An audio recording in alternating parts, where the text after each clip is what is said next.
नमस्कार। आकाशवाणी से प्रस्तुत है समाचार संध्या।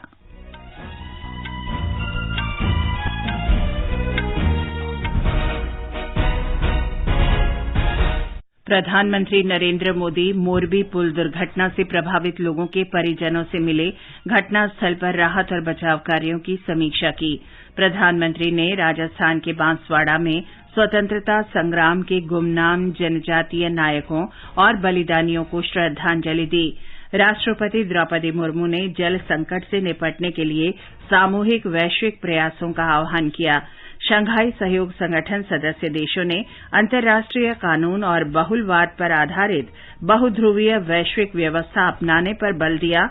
भारतीय रिजर्व बैंक ने थोक व्यापार क्षेत्र में डिजिटल रुपए की प्रायोगिक परियोजना का शुभारंभ किया और 2020 क्रिकेट विश्व कप के सुपर 12 मुकाबले में इंग्लैंड ने न्यूजीलैंड को 20 रन से हराया। कल भारत का सामना बांग्लादेश से। समाचार संध्या के साथ मैं चंद्रिका जोशी। प्रधानमंत्री नरेंद्र मोदी ने गुजरात के मोरबी में केबल पुल दुर्घटना के बारे में अधिकारियों के साथ समीक्षा बैठक की। श्री मोदी ने राहत और बचाव कार्यों में लगे कर्मियों से मुलाकात की। इससे पहले प्रधानमंत्री ने घटनास्थल का हवाई सर्वेक्षण और स्थिति की समीक्षा की। श्री मोदी ने अस्पताल में घायल लोगों से मुलाकात कर उनका हालचाल पूछा और प्रभावित लोगों के परिजनों से मुलाकात की। उन्होंने दुर्घटना के मृतकों को श्रद्धांजलि दी। दुर्घटना में 134 लोग मारे गए थे। चीन के राष्ट्रपति शी जिनपिंग ने गुजरात की घटना पर राष्ट्रपति द्रौपदी मुर्मू और प्रधानमंत्री नरेंद्र मोदी को शोक संदेश भेजा है। उन्होंने चीन की सरकार और देशवासियों की ओर से पीड़ितों के परिवारों के प्रति गहरी संवेदना व्यक्त की है। प्रधानमंत्री नरेंद्र मोदी ने राजस्थान के बांसवाड़ा जिले के मानगढ़ में स्वतंत्रता संग्राम के गुमनाम आदिवासी नायकों और बलिदानियों को श्रद्धांजलि दी है। उन्होंने भील स्वतंत्रता सेनानी गोविंद गुरु को श्रद्धांजलि अर्पित की। श्री मोदी ने मानगढ़ धाम की गौरव गाथा कार्यक्रम में भाग लिया। उन्होंने भील आदिवासियों और क्षेत्र के अन्य आदिवासियों की जनसभा को संबोधित किया। प्रधानमंत्री ने कहा कि गोविंद गुरु जैसे महान स्वतंत्रता सेनानी भारत की परंपराओं और आदर्शों के प्रतिनिधि थे। मानगढ़ धाम जनजातीय वीर वीरांगनाओं के तप, त्याग, तपस्या और देशभक्ति का प्रतिबिंब है। ये राजस्थान, गुजरात, मध्य प्रदेश और महाराष्ट्र के लोगों की साझी विरासत है। 30 अक्टूबर को गोविंद गुरु जी की पुण्यतिथि थी। मैं सभी देशवासियों की तरफ से गोविंद गुरु जी को पुनः श्रद्धांजलि अर्पित करता हूं। प्रधानमंत्री नरेंद्र मोदी ने कहा है कि भाजपा सरकार देश में जनजातीय क्षेत्रों के विकास और जनजातीय लोगों के सशक्तिकरण को लेकर प्रतिबद्ध है। प्रधानमंत्री ने आज गुजरात में पंचमहाल के जम्बूगोड़ा में 860 करोड़ रुपए से अधिक की परियोजनाओं का लोकार्पण और शिलान्यास किया। प्रधानमंत्री ने कहा कि सरकार युवाओं को रोजगार, किसानों को सिंचाई और वृद्धजनों को स्वास्थ्य सुविधाएं उपलब्ध कराने पर ध्यान दे रही है। उन्होंने कहा कि नई परियोजनाओं से जनजातीय युवाओं को शिक्षा और कौशल विकास के नए अवसर मिलेंगे। श्री मोदी ने स्वतंत्रता संग्राम में प्राण न्यौछावर करने वाले गोविंद गुरु और हजारों आदिवासी स्वतंत्रता सेनानियों को श्रद्धांजलि दी। प्रधानमंत्री ने गोधरा मेडिकल कॉलेज और कौशल विश्वविद्यालय कौशल्य और गोधरा में एक नए केंद्रीय विद्यालय की आधारशिला भी रखी। ये समाचार हमारी वेबसाइट newsonair.com/hindi और हमारे mobile app news on AIR पर भी उपलब्ध है। विकसित भारत के विराट संकल्प के साथ देश लगातार आगे बढ़ रहा है। इस संकल्प की सिद्धि में हमारे करदाताओं की है महत्वपूर्ण भूमिका। सभी करदाता निभाएं अपना कर्तव्य और निर्धारण वर्ष 2022-23 की अपनी आयकर रिटर्न 7 नवंबर तक ई फाइल करें। याद रखें, उन सभी करदाताओं को जिनके खातों का ऑडिट अनिवार्य है, निर्धारण वर्ष 2022-23 की अपनी टैक्स रिटर्न 7 नवंबर 2022 तक ई फाइल करनी होगी। ड्यू डेट तक टैक्स रिटर्न फाइल न करने पर आपको ब्याज और जुर्माना लग सकता है। तथा कोई भी अनएडजस्टेड बिजनेस लॉस अथवा कैपिटल लॉस कैरी फॉरवर्ड नहीं होगा। अधिक जानकारी के लिए www.incometax.gov.in पर लॉग ऑन करें। प्रत्येक आय करदाता एक राष्ट्र निर्माता। समाचार संध्या में आपका फिर स्वागत है। राष्ट्रपति द्रौपदी मुर्मू ने कहा है कि जल संकट एक जटिल मुद्दा है और इससे निपटने के लिए सामूहिक वैश्विक प्रयासों की आवश्यकता है। राष्ट्रपति ने आज उत्तर प्रदेश में ग्रेटर नोएडा में भारत जल सप्ताह के 7वें संस्करण के उद्घाटन सत्र में कहा कि जलवायु परिवर्तन के प्रभाव से जल संरक्षण की गंभीर चुनौतियां पैदा हो गई हैं। स्वच्छ पेयजल उपलब्ध कराना बहुत बड़ी चुनौती है। पानी का मुद्दा बहुआयामी और जटिल है, जिसके समाधान के लिए सबके प्रयास की जरूरत है। भारत सरकार के जल जीवन मिशन के प्रारंभ के समय देश में जहां केवल 3 करोड़ 23 लाख ग्रामीण घरों में जल की आपूर्ति होती थी, अब करीब 10 करोड़ 43 लाख घरों में नल से जल की आपूर्ति हो रही है। जल शक्ति मंत्री गजेंद्र सिंह शेखावत ने अपने संबोधन में जल संकट से निपटने के लिए समग्र दृष्टिकोण अपनाने का आह्वान किया। प्रधानमंत्री नरेंद्र मोदी कल कर्नाटक में वैश्विक निवेशक सम्मेलन इन्वेस्ट कर्नाटक 2022 के उद्घाटन समारोह को वीडियो कॉन्फ्रेंस के माध्यम से संबोधित करेंगे।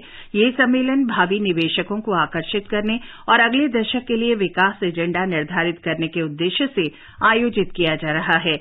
2 से 4 नवंबर तक बेंगलुरु में आयोजित होने वाले 3 दिन के इस सम्मेलन में 80 से अधिक सत्र होंगे। हिमाचल प्रदेश में विधानसभा चुनाव के मतदान के लिए 11 दिन शेष हैं।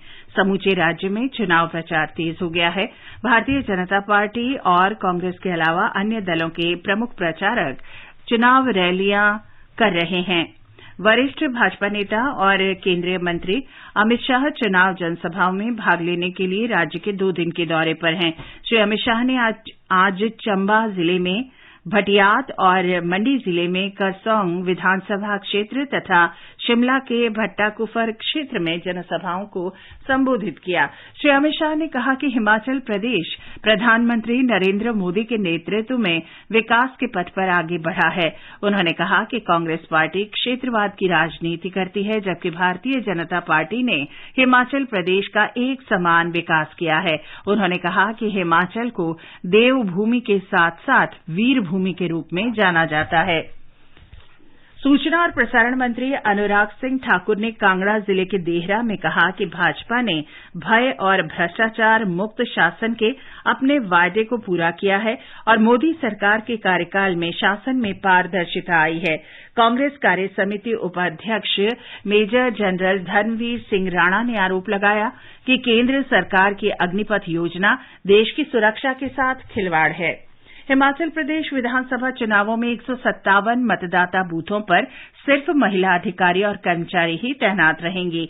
आकाशवाणी समाचार से विशेष बातचीत में हिमाचल प्रदेश के मुख्य निर्वाचन अधिकारी मनीष गर्ग ने हिमाचल के वोटरों से अधिक संख्या में आकर मतदान करने की अपील की है। आप लोग आए और निष्पक्ष होकर अपने वोट को कास्ट करें। अपने परिवारजन, आपके पीयर्स को, सभी को मोटिवेट करें कि वो भी वोट करें। इन्फॉर्म वोटिंग करें। हमारे कमीशन ने एक नो योर कैंडिडेट ऐप बनाया है, जिसमें कि जो आपके निर्वाचन से संबंधित उम्मीदवार हैं, उनकी समस्त सूचना वहां पर उपलब्ध है। अपने कैंडिडेट्स के बारे में जानें और वोट कास्ट करें।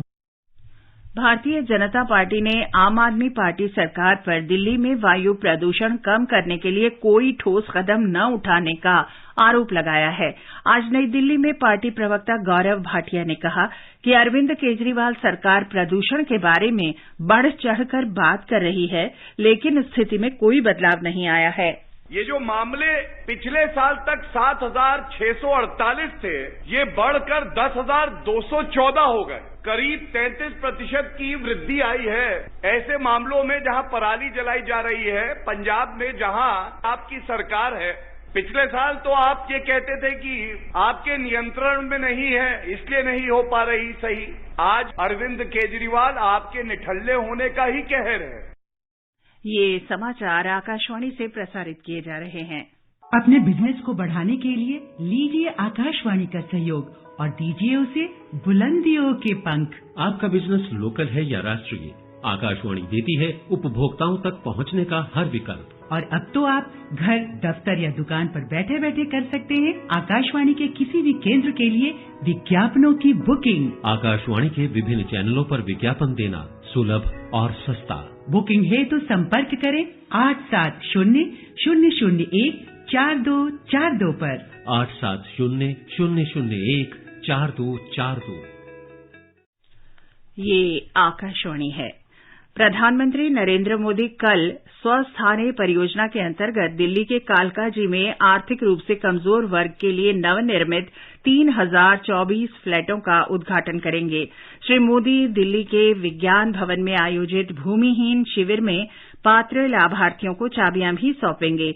सभी को आवास उपलब्ध कराने की प्रधानमंत्री की परिकल्पना के अनुरूप दिल्ली विकास प्राधिकरण 376 झुग्गी झोंपड़ी समूहों का स्वस्थाने पुनर्वास कर रहा है।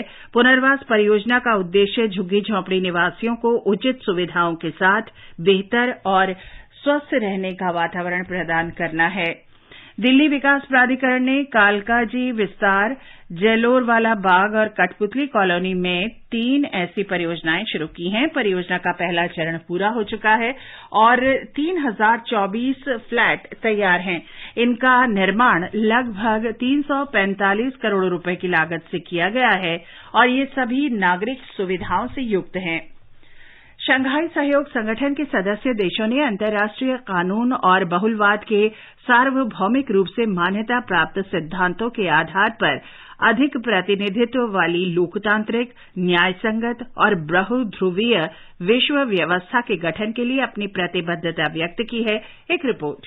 संयुक्त विज्ञप्ति में प्रतिनिधि मंडल के प्रमुखों ने इस बात पर बल दिया कि ऐसे तरीकों का पालन किया जाना चाहिए जो अंतर्राष्ट्रीय और क्षेत्रीय विकास की समस्याओं को हल करने के लिए टकराव के दृष्टिकोण से बचाते हों। सदस्य देशों की राय को ध्यान में रखते हुए पारस्परिक सम्मान, न्याय, समानता और लाभप्रद सहयोग की भावना से अंतर्राष्ट्रीय संबंधों में बातचीत को बढ़ावा देने के लिए पहल की प्रासंगिकता की पुष्टि की गई। वक्तव्य में 2022-2023 में संगठन में भारत की अध्यक्षता के लिए समर्थन व्यक्त किया गया। सदस्य देशों ने वैश्विक आर्थिक शासन में और सुधार करना महत्वपूर्ण माना है। सतत विकास के लिए संयुक्त राष्ट्र 2030 एजेंडा के लक्ष्यों के लिए सदस्य देशों के समावेशी आर्थिक विकास को सुनिश्चित करने के लिए डिजिटल अर्थव्यवस्था और डिजिटल प्रौद्योगिकियों के क्षेत्र में बातचीत बढ़ाने की भी हिमायत की गई है। समाचार कक्ष से मुकेश कुमार। भारतीय रिजर्व बैंक ने थोक व्यापार क्षेत्र में डिजिटल रुपए की प्रायोगिक परियोजना का शुभारंभ किया है। एक रिपोर्ट। रिजर्व बैंक को आशा है कि ई रुपया अंतर बैंक बाजार को अधिक कुशल बनाएगा और इससे लेन देन की लागत में कमी आएगी। रिजर्व बैंक ने बताया कि इस परियोजना के नतीजों के आधार पर अन्य थोक लेन देन और विदेशी कारोबार भुगतान के लिए प्रणाली तैयार की जाएगी। रिजर्व बैंक ने 9 बैंकों भारतीय state bank, bank of Baroda, union bank of India, HDFC, ICICI bank, Kotak Mahindra bank, yes bank, IDFC first bank और HSBC बैंक को इस प्रायोगिक परियोजना के लिए चिन्हित किया है। खुदरा क्षेत्र में डिजिटल रुपए के उपयोग की परियोजना चयनित स्थलों पर 1 महीने के भीतर शुरू की जाएगी। समाचार कक्ष से विशाल शर्मा। बंबई शेयर बाजार की संवेदी सूचकांक में आज 375 अंक की तेजी आई और ये 61,121 पर बंद हुआ। ब्रिस्बेन में 2020 विश्व कप क्रिकेट के ग्रुप 1 में इंग्लैंड ने न्यूजीलैंड को 20 रन से हरा दिया है। विश्व कप क्रिकेट में कल एडिलेड में भारत का सामना बांग्लादेश से होगा। एक रिपोर्ट। विश्व कप क्रिकेट में कल एडिलेड में सबकी निगाहें भारत और बांग्लादेश के बीच होने वाले मैच पर लगी होंगी। भारत के लिए ये मैच सेमीफाइनल में जगह बनाने के हिसाब से बहुत ही महत्वपूर्ण होगा। टीम इंडिया अब तक 3 ग्रुप मैच खेल चुकी है, जिसमें उसे 2 में जीत और 1 में हार मिली है। और अंत में मुख्य समाचार एक बार फिर। प्रधानमंत्री नरेंद्र मोदी मोरबी पुल दुर्घटना से प्रभावित लोगों के परिजनों से मिले, घटनास्थल पर राहत और बचाव कार्यों की समीक्षा की। प्रधानमंत्री ने राजस्थान के बांसवाड़ा में स्वतंत्रता संग्राम के गुमनाम जनजातीय नायकों और बलिदानियों को श्रद्धांजलि अर्पित की। राष्ट्रपति द्रौपदी मुर्मू ने जल संकट से निपटने के लिए सामूहिक वैश्विक प्रयासों का आह्वान किया। शंघाई सहयोग संगठन सदस्य देशों ने अंतर्राष्ट्रीय कानून और बहुलवाद पर आधारित बहुध्रुवीय वैश्विक व्यवस्था अपनाने पर बल दिया। भारतीय रिजर्व बैंक ने थोक व्यापार क्षेत्र में डिजिटल रुपए की प्रायोगिक परियोजना का शुभारंभ किया। इसके साथ ही समाचार संध्या का ये अंक समाप्त हुआ। नमस्कार।